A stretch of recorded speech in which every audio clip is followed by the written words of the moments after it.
Hello, everybody. It's really lovely to be here. It's very exciting, and especially to talk about Edward Lear.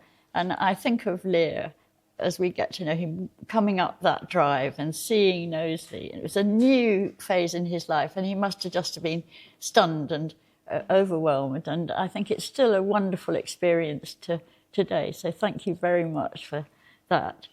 And also, it was particularly nice, I can't see her at the top, to hear Clem, because in terms of my working on Edward Lear, one of my great experiences was going to the museum, do you remember? And behind the scenes, this great hall, rows of great tall grey sort of filing cabinets, really, aren't they? Lockers, and you'd open a drawer, and inside was a skin of something like a parakeet.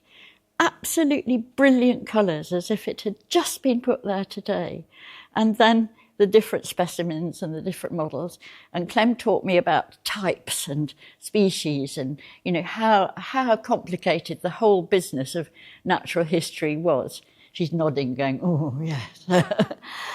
So I feel that following her talk, just to talk about Lear, and thinking that in a way, although he's been painting and drawing animals in the zoo, this was also new to him, and he really must have learnt so much when he was here from Lord Derby. So I put my specs on because those names that Clem rattled off so quickly are a bit beyond me. So here is Edward Lear in 1840, so a little bit later than he first came to Derby, painted by his friend Wilhelm Marstrand in Rome. And I think you can see from this, he's a sensitive soul, yes? Thoughtful. This is by a really good friend who knew him well. Thoughtful and curious. And he was quite shy. And he came from a very large family. His father was a broker in London. And he liked to say he was the 20th of 21 children. Well, people since have said, no, he was the 18th, as if that made much difference. And the family, his father was a broker, the family lost their money when he was small, so he had to make his own living from a really early age. And in the late 1820s, when he was a teenager, and he's living with his older sister Anne in London, he began sketching at London's new zoological gardens. Very new, very exciting. And he wanted to work in the Parrot House, but for that, he had to get special permission. So the person who chaired the meeting in June 1830 that gave him that permission was Edward Smith Stanley, who would become the 13th Earl of Derby, as we heard, in 1834. But at that point, he's already president of the Linnean Society, and from 1831, president of the Zoological Society. So he's a very important person in that world. And Lear was young, but he was very daring. He decided to create his own monograph on parrots. Parrots, the most glamorous, a real sensation to visit.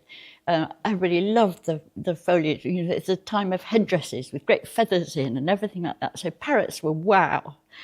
So this would have been a good kind of commercial thing to do, as well as fascinating. To create a monograph with the beautiful colours and everything for that kind of clientele that were visiting the zoo, it would be tremendously expensive. He taught himself lithography, that's printing from the stone. And he did publish it from 1830 to 32, but it was a move of astounding ambition, because he had to find subscribers so that he knew that he would have the money to produce this volume. And he got that from the leading figures in the Zoological Society. And among those, of course, was Lord Stanley. And also, if he couldn't find a particular species he wanted to draw in the Parrot House, he begged entry to private collections, including those of Lord Stanley. And he included two of his birds in the parrots. And one was this iridescent green and pink Stanley parakeet. And there's another red-capped parakeet. So one of the most stunning of these studies is this amazingly glamorous red and yellow macaw. And from his watercolours, he produced his own lithographic plates, which were then coloured in by the artist at Hull Mundell Studio in Great Marlborough Street, who also worked on the 2 volumes of the Gleanings. And his brilliant studies like that won the attention of leading naturalists, including John Gould, who we've heard about now. And so Lear went on to illustrate Gould's major books on birds, beginning with the 5-pot birds of Europe. But it's very typical Lear. When he's working at the zoo, he's working inside the parrot house. And people are coming to look at the parrots because they're very popular. And so he felt in some ways he's like a specimen himself. You know, he's inside sketching away, people peering through the bars, peering like that. And so he started drawing not only the parrots, but the people, can you see in that sketch faintly, the people who come to see him, you know, the snooty chap with his hat and the little fat bloke. And I love the way the parrot, this is very Lear, the parrot is bending over, as it were, to talk and say, who are you? What are you doing here? You know, this is my realm. But Lear's really inside the cage and the people are outside. So he's inside with the birds, and you feel that from the start, that Lear is with the animals, he's with the birds, he understands them. So after this, Lord Stanley invited Lear to come and paint his animals. And Lear, of course, who knew him by then, accepted absolutely at once. And from 1830 to 1837, he would spend part of the year here in Knowsley and part of the year in London. And I love his description. This is quite a late one, 1835, when he knew it quite well. He'd arriving in what we think of as typical weather. And he wrote to his friend, George Combe, "The rain is coming down in torrents, and the vast pancake of landscape from here to Liverpool is in a beastly grey mist." We know that. And it's not like that today. It's grey, but it's so beautiful and still and serene. And I think that he loved that too. And Stanley was immensely generous. He paid him well. We've heard about his accounts, so to add to his accounts. He began at £3 for each painting, which is quite substantial. But from the start, Lear's also touched by his gentleness. I think we've heard about the withdrawn character he was, but he was gentle, he was kind. He liked to talk to people who were interested in the things that he was interested in. So when Lear arrived, if we think of that young man, he thought, oh, I can't go in the front door, you know, so he went round the side, and he was having dinner in the housekeeper's room. And he wrote in a letter to a friend, he said, "All things were going on swimmingly, when lo, a messenger from Lord D begged me to come immediately to him. To my surprise, his lordship was in the passage, where he gave me a regular shake of the hand and apologised for my having been put where I was. I intended, of course, quoth he, that you should have been one of us and not dine with the servants."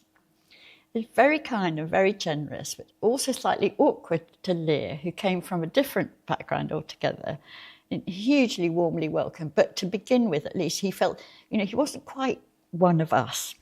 And he always felt a bit like the parrot cage, just slightly outside. And his letters make this clear. And the family and the troops of visitors and all those children that Clem described as being in the house, they seemed exotic to him too. They were like a different sort of menagerie, you know. And at times, he wrote, he had it hard to keep up. The uniform apathetic tone assumed by lofty society, like this, irks me dreadfully. Nothing I long for half so much as to giggle heartily and to hop on one leg down the great gallery, but I dare not. And I think that's why he loved the children. He could hop down the gallery with them, you know, could have a giggle in the corner. And in late July, when the crowd came up for the races, he said it was almost overwhelming. It's wonderful. We've seen that picture, the lovely cartoon of everybody leaving, and imagine everybody coming this time. He says, another, and another. The rattling and bustle is very superlative.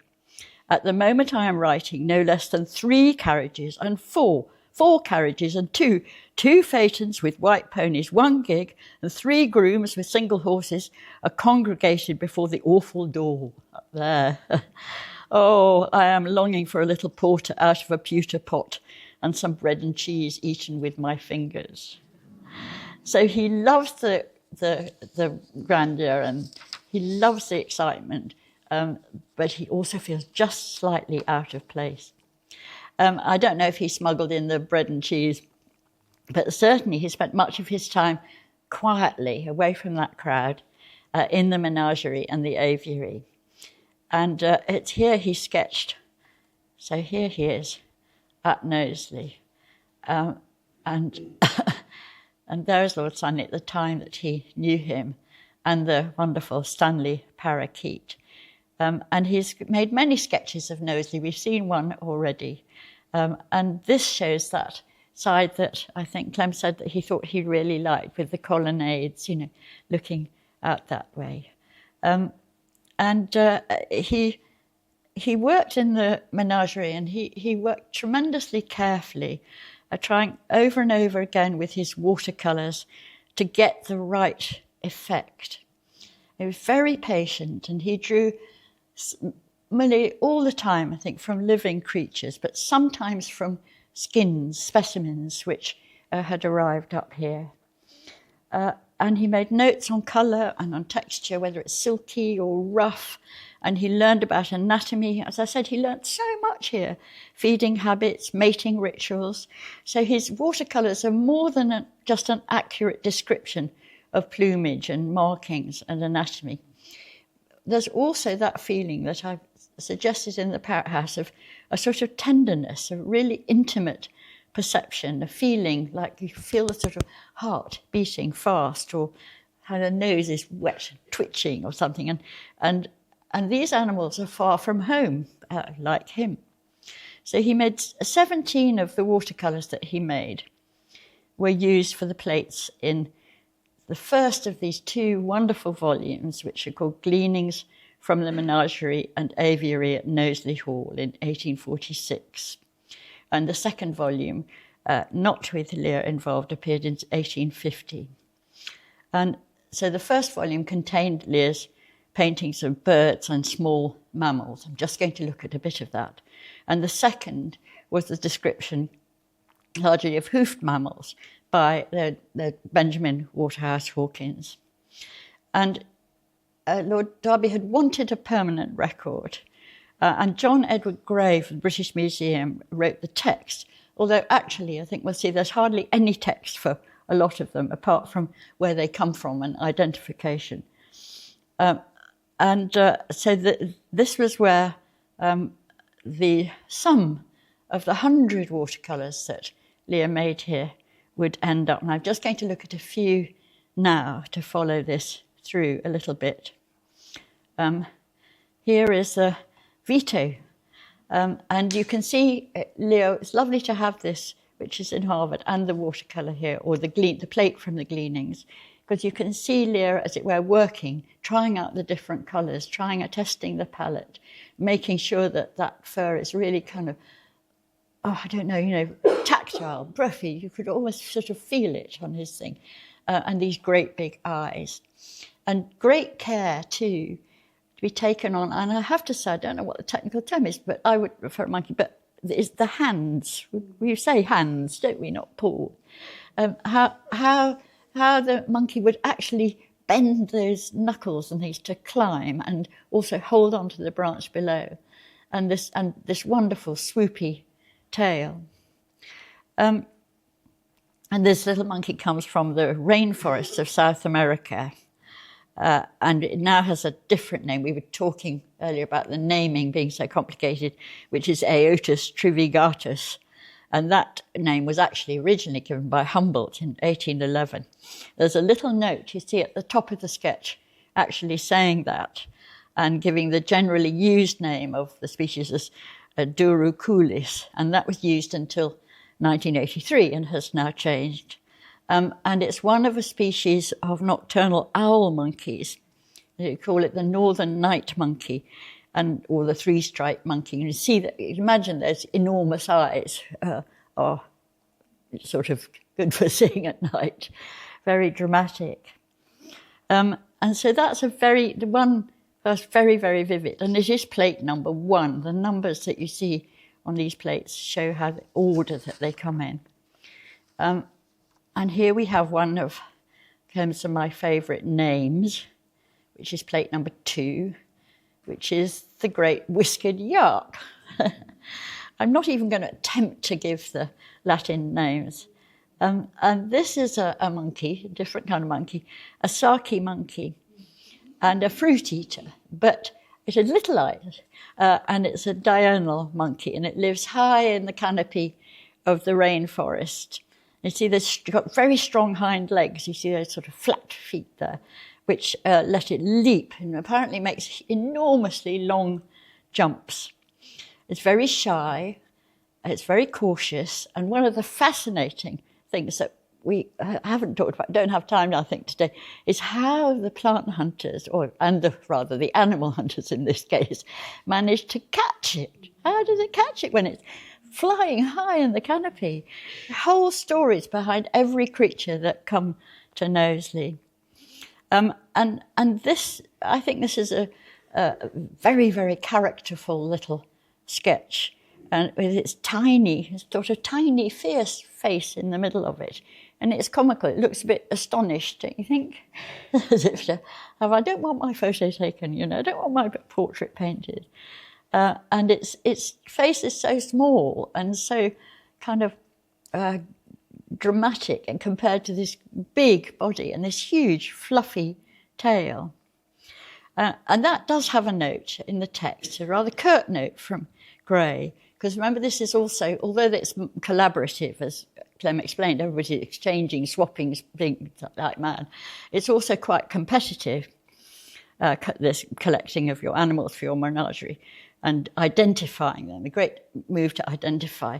So there's a rather curt note from Gray, who says that Andrew Wagner, 1843, that's 3 years before the book comes out, says this is only a young male or female of leucocephalus, but this is evidently a mistake, as the British Museum has a collection of male, female, and adults. In other words, our book is going to be not only beautiful, but important in identifying species. So if we leave the whiskered yak, which we agree is a very Lear kind of name, and we come on to another wonderful name, which are these two, the Yagurandi and the Lemur. And they're actually plates as 3 and 4, but I've put them in a different order here because there's something so vital and alive about these paintings. I wanted them facing each other. I thought it would be rather rude of them to be turning their backs on each other. They seem to communicate. And so the Yagurandi is a small wild cat, a tropical representative of the puma, the beautiful little South American wild cat, and is related to the cougar and the cheetah, and very secretive and alert. Again, good climbers. And I think that Lear's drawing is wonderfully shiny, elegant. This cat is beautifully posed and poised. And he always looks very carefully, paying attention to details like the way the animal's, hair moves, and the way the muscles make that wonderful shine in the pelt. And when he sent sketches of this to Lord Derby, he wrote, "I took the sketches very carefully from living animals, but owing to their not being in a good light, I have had very great trouble in getting the drawings to look satisfactory. The cat was very difficult to represent, and yet actually the finished drawing looks so easy, doesn't it? Easy, sort of elegant, natural." And there is the lemur, red macaco, and that's Shire. You feel that's a Shire animal. And Lear's chosen to represent it with its back turned to us and balanced on its branch with its tail. And that comes not from South America, like the leopard, the puma, Jaguarandi, but from Madagascar. So again, think of how did it come to Knowsley from Madagascar? It's astonishing. Clem says, I don't know, we don't know. But the spread around the world is amazing. And it's still there, but it's now seen as a very vulnerable species. So this is an important illustration because farming and clearing have reduced its numbers like mad. And on we go. Here's another oddity. The wonderful banded mongoose. That comes from Africa. And I love that. There's at least something faintly sinister about it. And I love the way it's just, this is a finished plate, but still the way that the background moves, as it were, in a different direction. You feel the creature is creeping forward through the grasses and things like that. And there is another note from Gray in the text, slightly cross, and he says, Buffon, the Comte de Buffon, who'd written his amazing, 30-volume natural history, was wrong to say this came from India. Several specimens were from different parts of Africa. And he says, Mr. Whitfield brought the specimen here figured from the Gambia. So I immediately had to follow Mr. Whitfield. I don't know anything about. And so it lives on the savannas and the grasslands, and it feeds on beetles and millipedes and raids termite mounds. And Lear must have known that too. He must have looked at this creature here in the green fields of Lancashire as then was, and thought of it making its way through these grasses and the distant savannas. It's a marvellously weird painting, I think. And then we get to very more endearing creatures, I think. I don't know what you think. Which is the lovely jailoring, the Javan squirrel, and the marmot. And I think the squirrel's superb with its sleek hair. It's a very big squirrel. And the great flourish of its tail, as if it's a sort of showing off, that I have this really fine tail, admire. And might have made Lear laugh. These large squirrels apparently found from India to China and in Indonesia and in Java. It's named after. And they live in the broad-leaved forests, and they eat seeds, nuts, pine cones, leaves. And apparently it's very hard to separate the species. So I don't know if you've got a type of those in the museum. Not? No, got that one. You've got that particular one. Yeah. That's the wonderful thing about what happened. I know we've lost a lot, but what happened to the collection is that the skins and the pelts and things are many of them actually still there nearby in Liverpool Museum. So if we look at this very live little creature, in some ways it's still here. It's still in our minds, and it's still in the painting, which catches moments wonderfully. And it's actually physically still here. And then the other one here is one of my favourites, the Quebec marmot, which of course comes from North America and Canada. And that's also the woodchuck or the groundhog, and lives on the woodlands or plains. And I've heard it described as rather formally as a crucial habitat engineer. In other words, always tunnelling, always building. And is very intelligent, apparently, and very good at working with others. But what's lovely about this, I think, is the way it seems to be, its little nose is absolutely quivering, as if, where is it going to go now? What is it doing? Tremendously evocative sort of observation of not just what an animal looks like, but actually animal behaviour. The way they present themselves is really good. And when we go, this is one that's not in the Gleanings, but I put in because, as Clem said, Lear was, Lord Derby, but also Lear and Gould, particularly interested in Australian animals. And this is a very, very vivid and alive little watercolour. When he tackled this, which is one of the marsupials. It's a dasyurid family called carnivorous marsupials. But when he tackled this, it's this amazingly delicately spotted pelt.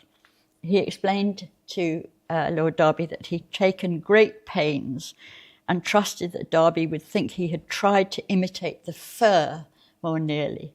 And I think he has. He must have taken great care to actually get that sense of softness and so on, but also represent the way that the markings sort of form these curves around the muscles. And I think all the Australian animals fascinated him. And so around 1834, taking time off, he drew this sketch, which is the kind of Lear that those of us who've grown up with the Owl and the Pussycat and the nonsense rhymes know slightly better, perhaps, which is his view of Australian animals. It might be a bit faint to see, which is portraits of he's using his Lear language, the indigenous beasts of New Holland. And we've got the kangaroo, different kinds of kangaroos, and we've got a platypus and a porcupine and a bandicoot, and then this wonderful cat. Can you see this sort of, which is just there for no reason at all, which is as a common or natural cat, which is going to jump out of the page and grinning like mad, and ye great black devil at the bottom. He had great fun with them. So the animals, as well as him observing them, they're amusing him, they're making him laugh too, and he loves that. And when the Goulds, John Gould and his wife Elizabeth, whom Lear taught to paint in this way and do lithography, when they set off to actually work in Australia, I think he was quite envious. But if we turn back to the Gleanings, that was a selection of the little mammals. But if we turn back, the next great section, of course, is the birds. And there are these exotic birds. Here is the pileated guan, and it's the main goose, which Pem showed us the Orinoco goose. And this is a plate. So you see the drawing, the watercolour that you saw is reversed. So you can see this lovely displaying couple in the background, but on the other side to the watercolour, because it comes out backwards after you've engraved it. And both of these were special to Lord Derby. And he quotes from notes. Now in this section, Lord Derby starts sending Gray notes, and they're often quoted in some detail. And this one, he says, one species of guan, of which we do not know the name, but a small brown kind has laid with us, laid eggs. It's exciting. And we reared 3 young about 5 years back. Thompson, who was the keeper of the aviary, thinks the young lived till the following season. And we have some of the same kind now. So this sounds like a really kind of productive and successful attempt to breed. And the same goes for the main goose. You get notes,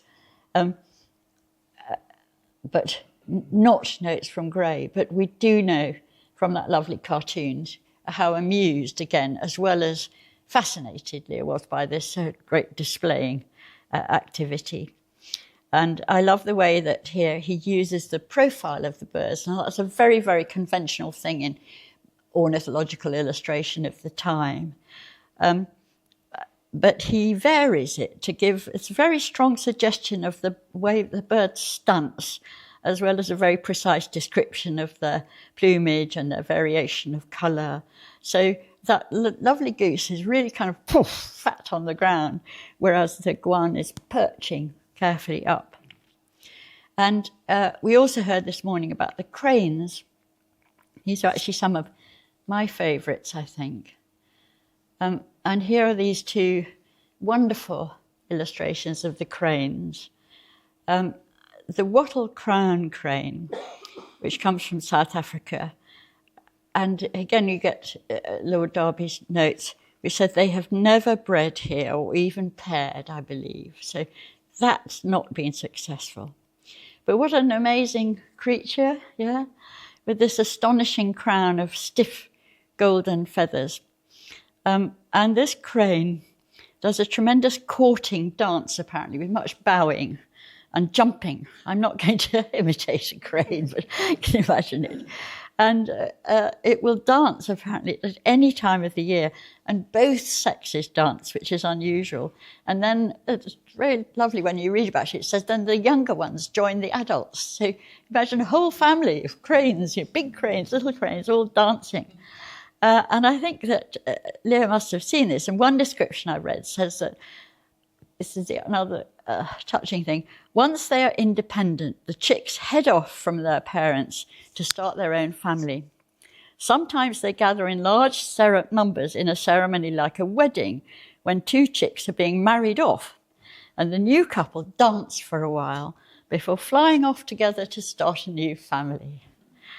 And so, again, Lear can't in the single plate convey that extraordinary kind of family behaviour, that dancing, but he makes it very kind of elevated. But I think he was remembering that when he wrote a lovely poem, The Pelican Chorus, which he called the Pelican G. You probably know it, which is where the king of the cranes falls violently in love with the pelican, Dell, who returns his love. And his parents are, Dell's parents are a bit upset, but in the end they accept that she's got to go off. And Lear writes, for the king of the cranes had won that heart with a crocodile's egg and a large fish tart. She vowed to marry the king of the cranes, leaving the Nile for stranger plains. And away they flew in a gathering crowd of endless birds in a lengthening cloud. It's very touching. It goes back, I think, to the dancing and jumping that he saw here, but also that sense of these animals are in a strange place. Off they go, gathering clouds. There's some vision of them returning to the wild. And the Stanley crane, who is next to that wonderful crown crane. And Gray writes here, and I think he's echoing Lord Derby, says it is the most elegant bird of the family of cranes, so peculiar for the grace and lightness of their movements, and is at once known from the demoiselle of India by its superior size and the length of the plumes over the tail. It is extraordinary, isn't it? Really, really long feathers over the tail. Lord Derby, in his notes, wrote that they had possessed several of these cranes, but none showed signs of breeding until 1843, when my superintendent Thompson thought he saw in two of them an inclination to pair, and he immediately determined to separate them off from all the others of the same kind in a small paddock behind his own house. And the next year, the hen laid 7 eggs. So they put them in a special hatching machine, and one produced a chick, but it only lived 2 or 3 days. 1845, 2 chicks looked good, and Lord Derby says they were actively running about and picking up the food thrown to them and even taking it from the hand. And imagine this Derby that we've seen and sort of got to know from the different talks, going into the aviary, trying to feed the baby cranes from his hand. But both of those eventually died. And he said, I had them both preserved, and they now form portions of my museum. Yeah, so we saw, didn't we, a little crane before. But he never gave up trying with uneven rates of success. And in terms of favourites, or these bird personalities, these are 2 of my favourites and 2 of Lear's. They're wonderful, the owls, aren't they? There's the Scops owl, who's a little Eurasian owl found in southern Europe and right across to the Himalayas and Siberia. And Scops means eared, so I suppose it's ears, but what it actually, I always think he looks like a man who's a bit worried that his toupee is falling off. But he's definitely got something that he's thinking about hard. And the other is the spectacled owl, which comes from dense tropical rainforests. And this is the only owl, apparently, it says, with yellow eyes, but both of them seem to me to have got yellow eyes. And also apparently has a very distinctive song, which you hear especially on moonlit nights, which is a kind of knocking or tapping, not a hoo-hoo, hoo-hoo, but it becomes faster and faster, like a woodpecker. And I think painting these birds, Lear's humour showed through. So, you know, he catches that shrewd gait. The little spectacle owl is giving him a real look, isn't it? As he did the angular pride of the crane. And later, when he's abroad, Lord Derby again helped him in 1836. He went off. He wanted to be a landscape painter. And Lord Derby gave him the funds to go to Rome and begin a new career. So when he's there, he writes to Lord Derby very nostalgically about his time at Knowsley. And he says he's been looking at old sketches of what he called the puffin geese, the darling old spectacle owl, or the Stanley crane. So he's very involved in everything he does in his time here. And I came here some time ago when I was working on my book, and it was completely wonderful to me to see these watercolours, not that they are made into plates in the Gleanings, but the original watercolours which are here, and just everything coming to life on the page. So I've included a picture of the former curator, Stephen Lloyd, with his Lear watercolours. And you see how huge they are, and imagine the magic, you just open them page after page. True treasures, aren't they? Yeah.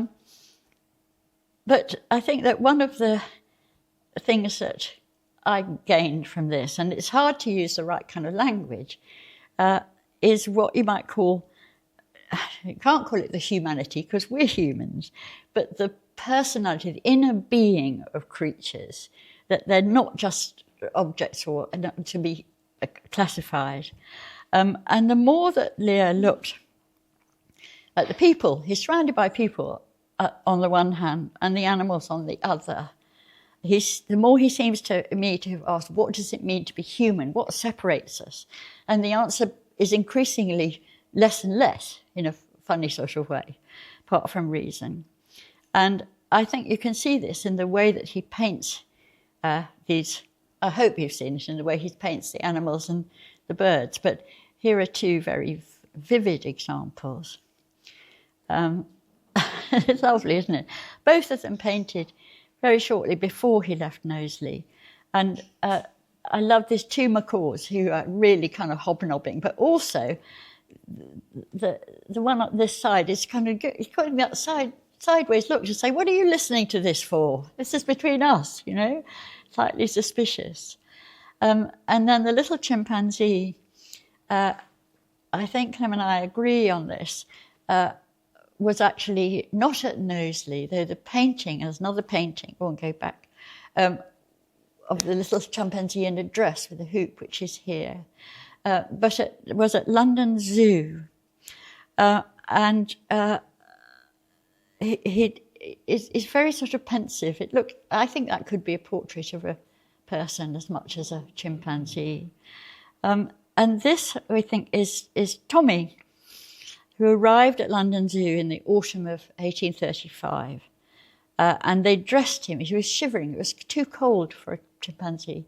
So they dressed him in a woolen shirt, a sort of child's shirt, Guernsey shirt, a fisherman's shirt, I suppose, to keep him warm. And he was kept in the keeper's kitchen so that he could be warm. And it didn't last very long. And he caused a tremendous sensation. People flocked to come and see Tommy, and apparently they saw him in the kitchen. So you imagine queues of people peering around the door to see this little thing. And he would sit on the keeper's wife's knee and sit by the fire. So he caused a great sensation, and he inspired this poem, which is true high art. The folks in town are nearly wild to go and see the monkey child in gardens of zoology, whose proper name is chimpanzee. To keep this baby free from hurt, he's dressed in a cap and a Guernsey shirt. They've got him a nurse, and he sits on her knee, and she calls him her Tommy chimpanzee. It's so touching because, sadly, Tommy died of what was described as tuberculosis the following year. And I think his plight, his situation obviously moved Lear. There's an emotional involvement in all these paintings as well. And his affection for the birds and the beasts, I think, fed directly into Lear's limericks, which you will hear about this afternoon. And if you imagine all the house full of those people, friends, cousins, children, nephews, nieces, grandchildren, and some great-grandchildren, filled Knowsley. So then he writes his first of his nonsense rhymes for him. And one of my favourites is the one, I've said favourite a lot. You can see I like Edward Lear. One of my favourites is the one at the top here, which is the birds of the air. You know, there was a young lady whose bonnet came untied when the birds sat upon it. But she said, "I don't care. All the birds in the air are welcome to sit on my bonnet." And the other one, which makes me laugh a bit, they have that same, many of the limericks have that amused wry sense of the animal-human resemblance. So, you know, the young lady seems about to take flight. And then we have the owl. And this is interesting, there was an old man with an owl who continued to bother and howl. He sat on a rail and imbibed bitter ale, which refreshed that old man with an owl. When you look at it carefully, the punctuation of this renders it extremely ambiguous because it actually has no commas. And it goes, there was an old man with an owl who continued to bother and howl. So who's the bothering and howling? Is it the man or is it the owl? He sat on a rail and imbibed bitter ale. Again, both of them. The owl looks certainly ready to dip into that barrel, doesn't he? So they're both there together. So I'm going to leave Lear here, thinking of him at Knowsley, an inspired and dedicated painter of natural history. And I hope this has given you just some idea of the his contribution to Gleanings from Lord Derby's great Menagerie, but also some idea of his, I think, his humour and his compassion. And he did, as he shows, continue to draw animals and birds all his life. There he is. Thank you. Thank you.